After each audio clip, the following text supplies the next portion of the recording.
नमस्कार दोस्तों, स्वागत है आप सभी का हमारे इस YouTube channel math with Krishna में। आज से हम क्लास 10th का एक चैप्टर है एपी अर्थमेटिक प्रोग्रेशन समांतर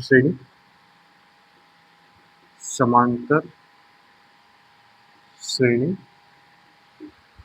एपी जिसे बोलते हैं अर्थमेटिक प्रोग्रेशन। इसके बारे में बेसिक जानकारियां लेंगे। ठीक है, देखिए एपी होती क्या है, समांतर श्रेणी होती क्या है। समांतर श्रेणी एक ऐसी श्रेणी होती है जिसमें पद होते हैं, क्रमागत पद।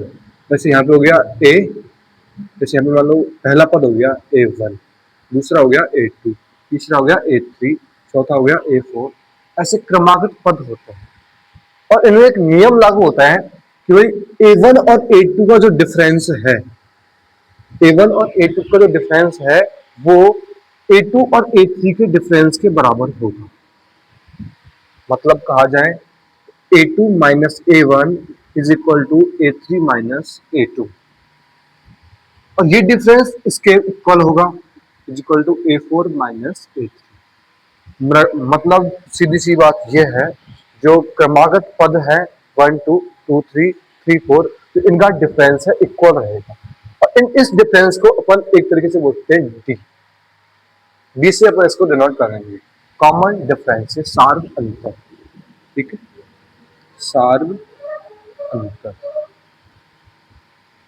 Common difference. ठीक है, तो ये तो हो गई बेसिक नॉलेज। इसके बाद में एक एग्जांपल आपको दिया जाए, जैसे 1 2 3 4, ये कोई एक एपी दी हुई है तुमको, जिसका देखो सार्वंतर है, जो कॉमन डिफरेंस इक्वल है, क्योंकि A1 कौन सा हो गया 1, ये हो गया A1, ये होता है इसमें A2 सेकंड टर्म, ये होता है थर्ड टर्म A3, ये हुई फोर्थ टर्म A4।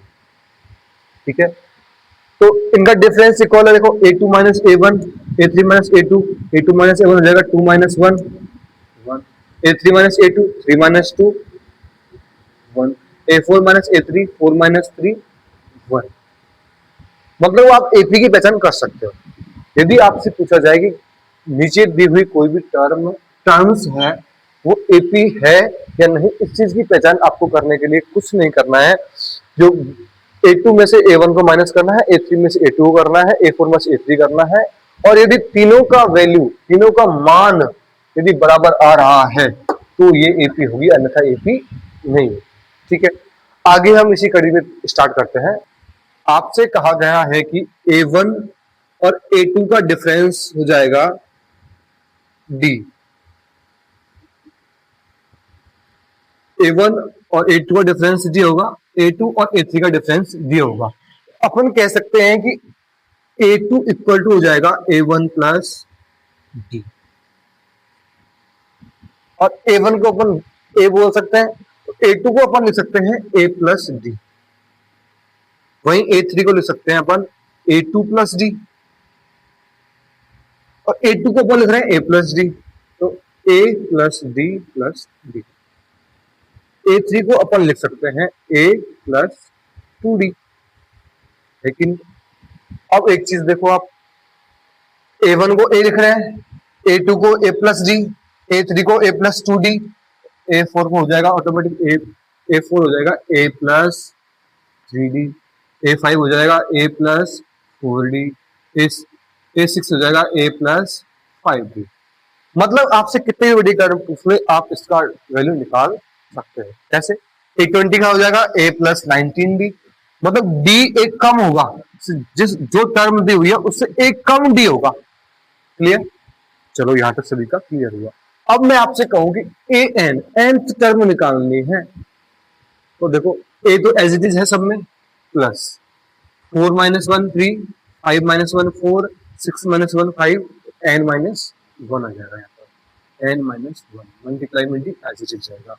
इससे यहाँ पे एक फॉर्मूला निकल के आता है, an is equal to a plus n minus 1 into D. ठीक है, अब आगे आप देखिए, क्योंकि an निकालने के लिए तीन चीज चाहिए। आपको इस फॉर्मूले में चार चीज दी हुई है, an, a, n और d, और चार में से आपको हमेशा तीन चीज दी हुई होंगी, इनमें से कोई भी तीन चीज दी हुई होंगी, और एक चीज का वैल्यू आपसे निकलवाएगा, वो आप आसानी से निकाल हुआ है 2, n का वैल्यू दिया हुआ है 10 और d दिया हुआ है 3। वही एक एपी है जिसका फर्स्ट टर्म 2 है, जिसका nth टर्म n का वैल्यू 10 है, 10th टर्म निकालना है, ये 10th टर्म निकालना है, a1 first term, a2 second term, a3 third term, a4 fourth term. इसी तरीके से 10 n इक्वल टू 10 है तो a10 कौन सा टर्म हो जाएगा, ये 10th टर्म। ठीक है, 10वां पद। एक a10 निकालना है, n का वैल्यू दिया हुआ है, a का दिया हुआ है और d का दिया हुआ है। अब ध्यान से देखिए, n की जगह पे 10 is equal to a2 plus n value 10 minus 1 और d 3 है into a10 is equal to 2 plus 10 minus 1 9 into 3। a10 is equal to 2 plus 27 29, ये हो जाएगा a10 का वैल्यू।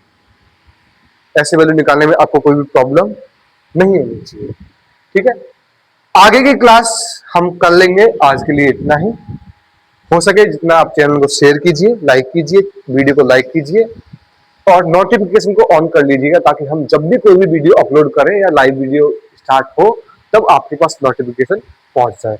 आज हमने केवल एपी के बारे में पढ़ा है कि समांतर श्रेणी होती क्या है, और इसके अलावा इसका एक फॉर्मूला डिस्कस किया है। इसके सारे क्वेश्चन आपको करना है। हम नेक्स्ट क्लास में एन पदों का योग सम निकालेंगे इनका। क्लियर? अब अपन टर्म निकालना सीख चुके हैं, नेक्स्ट क्लास में अपन सम निकालेंगे। आज के लिए इतना है, थैंक यू।